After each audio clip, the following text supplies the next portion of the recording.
Oh my goodness. What a treat. Thank you for being here today. Yippee.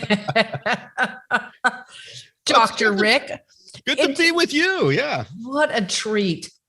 Share with us. I'm going to use some of our Magnify Your Message speak here, but who are you? What do you provide? Who do you serve? Let's pretend it's a Q&A.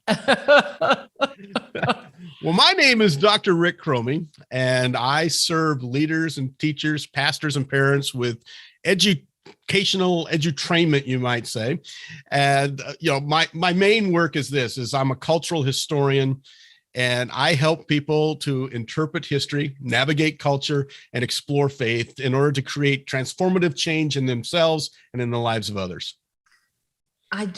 You articulating this and the journey that you've come on. I mean, I think of it's an iterative process to get your messaging and the articulation of all that you do. And for many, it shapes even what they do. But that being in this process of hearing you explain at the beginning that it was kind of hard to explain what you do, but you've been able to really make it clear, particularly in that last little sentence. I mean, it that transformative experience that you give to people. Part of it is articulating what you do so that they can partake. There's a couple, Danny and Karen, who are graduates of Magnify Your Message. Did you get to meet them? I don't know if I met them personally, but okay. I know you talked a lot about them, and college planners in Atlanta. Yeah. And Karen said, after completing Magnify Your Message, we've been doing this for 10 years. And for the first time, my mom, Karen's mom, actually understands what the heck I do. Yeah, it radically transformed my life and my message. I have to tell you, it was disheartening when I sat down with one of the people that first reached out to me from Magnify Your Message. And it's kind of the pre-interview that's done before you get into the program or get accepted. And we spent probably an hour talking about what I do and everything. And at the very end, towards the end, she just says, I don't think you know what you do. And because I couldn't clarify it, I couldn't say it in a way that was meaningful and put it in words that made sense. And that's the biggest transformative change I got out of my Magnify Your Message journey. It was learning how to say who I am, what I do, and even a bit about why I do it and why you should follow me or help me or bring me into your journey as well. It all came together for me. So thank you. My pleasure. So not only did you get your message dialed in, but you got clear on what is the right media for you. And then you've been getting a ton of media. Share with us some about that. Yeah. When we think about media, we often think about, the big media. For me, what happened was I was looking at some of the new media. We're in the middle of COVID. I just wrote a book. I wanted to figure out a way to promote this book. And it was through working with, I think it's something that was actually said in one of your Q&As, go after the podcast market. And I thought, well, that's interesting. I never thought about doing podcasts. I'd done a little bit of podcast guesting, but I went out and, started, seeking and getting on podcasts. And it started off, I thought, you know what, I want to do 50 podcasts before my Magnify Your Message journey is over. And I did. I was on 50 different podcasts. And it taught me so much. First of all, it taught me how to be on camera. Part of the end of the Magnify Your Message is what to do when media comes along and wants to put you on camera. And a lot of us have not had camera work. And you taught, and there were several things I learned at the end. I was already knew some of that stuff, but at the same time, you taught some new things that really helped me out. And since then, it's lit up. I'm a 5-star guest on Podmatch. That's kind of the eHarmony for podcasters out there. And, it works. And plus I'm getting noticed in other ways, and that's helpful. So it's, for each individual or brand or business, there is the right media. Yeah. for Danny and Karen, as much as like people come in and they're like, oh, I just want to be on TV. And sometimes it's appropriate. And, you've done that. Danny and Karen have done that, but they found for them where the media that they needed to be featured on to reach their people is newspaper. And so they've become regular contributors to the local newspaper, whereas you found that it's podcasts. And how many podcasts have you done now? I'm probably getting close to 100 now. Oh. I just did one before we were done. And I've got podcasts lined up now for as far as 6 months in the future. Because the more popular podcasts, you have to go through a vetting process with them. And, that was the other thing I learned in Magnify Your Message was how to improve my pitch. Most people don't realize that your pitch, your elevator pitch, you might say, is everything. And, I have formulas now that you've taught me about how to pitch in a way that gets them hooked. And then from there, because I know that my message is a good message. I know what I'm going to say. I know what I bring. But if you want the big podcasters, you've got to bring something better. You got to bring another level to them. And you got to start small.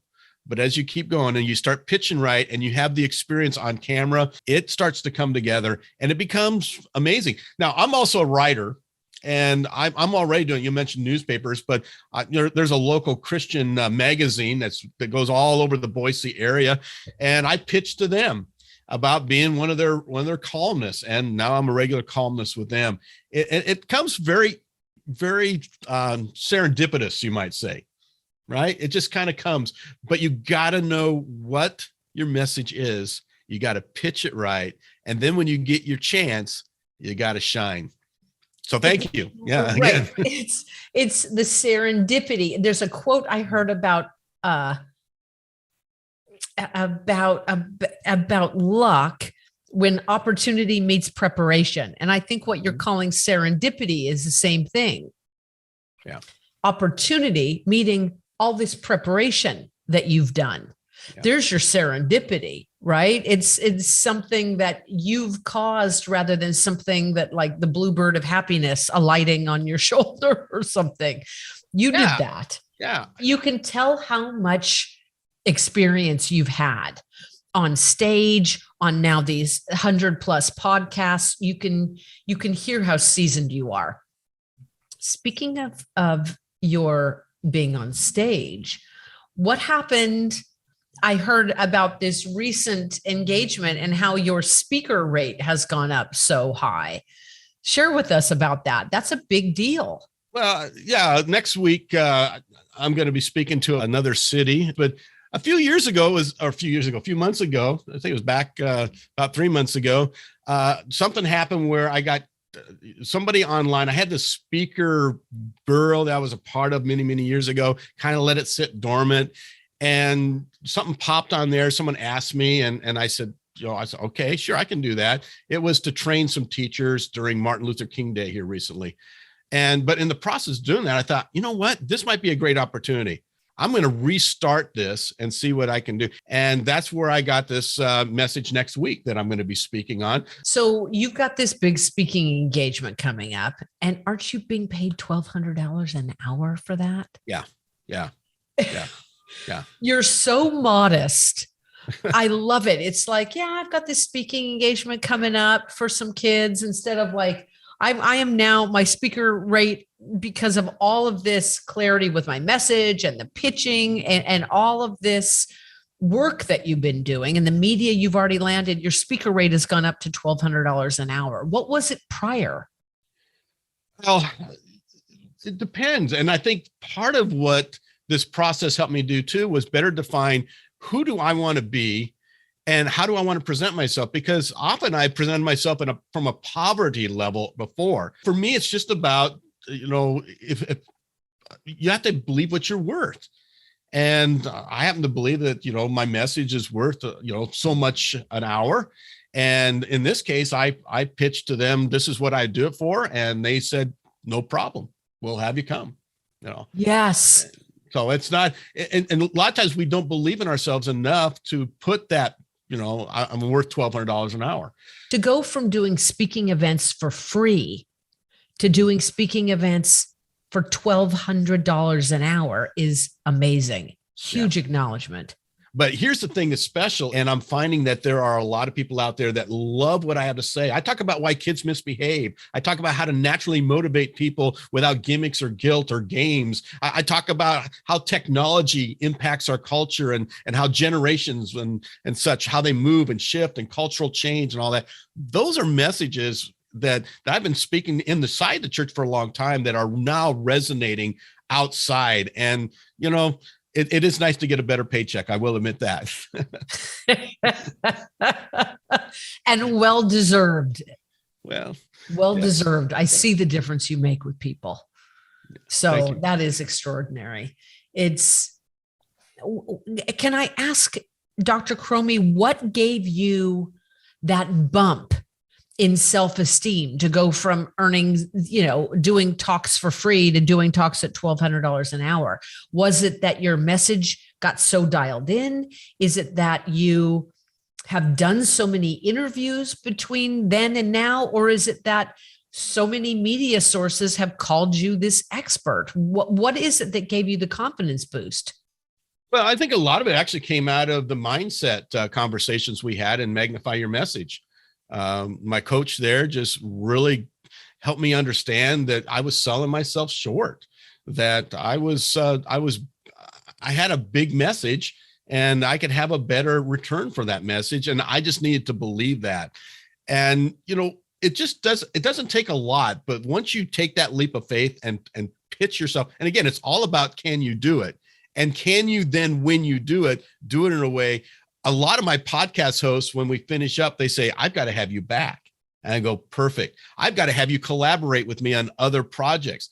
Perfect. See, we have to look at, I'm doing podcasts for free, but in a way, they're also selling my book. They're selling my story. They're selling my skill sets. And when I realize that, that's where everything starts to take off. And I have no, right now I make plenty of money. Let's just put it that way. God is good. You are extraordinary. What a delight. So can I ask, if somebody were watching this, they haven't yet pulled the trigger, they haven't yet decided, they're worried, are they ready? Is this the right move for them? What would you say to them? Well, I was that person. In fact, when I came down to the moment of pulling the trigger, I didn't think I could do it. I just, because there's an investment in this program, to be honest with you. And it was a big investment for me. It was taking a leap, but I thought, you know what, if Cheryl and her message is right, and if this person that was working with me in the pre-interview is correct, the rate of the return on investment is going to be there. And the return on investment for me has been the expansion of my work. The return of investment for me has been seeing an uptick in sales on my books. It's seeing an uptick on how much I can get for a speaking engagement. Magnify Your Message isn't just about clarifying your message and learning how to pitch and all of the technical side of things. It's going to teach you how to take who you are and present it in a way that's real to your audience out there.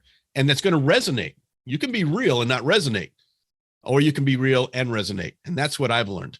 So thank you. You've done that for me. And so, yeah, the other thing I would actually tell anybody looking at Magnify Your Message is to throw yourself in 100% for the 10 weeks that you're in this program. Do it without any type of interruption. Do it without any type of conflicts or calendar issues or anything like that. When I did my doctorate, I did the same thing for 3 years. So I already knew that type of process. I wanted to do it and get it done, but it's the same type of thing with Magnify Your Message. 100% do it. And you'll get a return just on that discipline alone. Every day I get up now, I have certain things I look for, and I'm constantly pitching because of you, Cheryl. You've taught me how to do that. So thank you. Yeah. Oh, my privilege. You are such a coachable individual, and it's been our pleasure as a team. Congratulations. I look forward to watching you continue to rise and rise. Thank you. Thank you, Cheryl.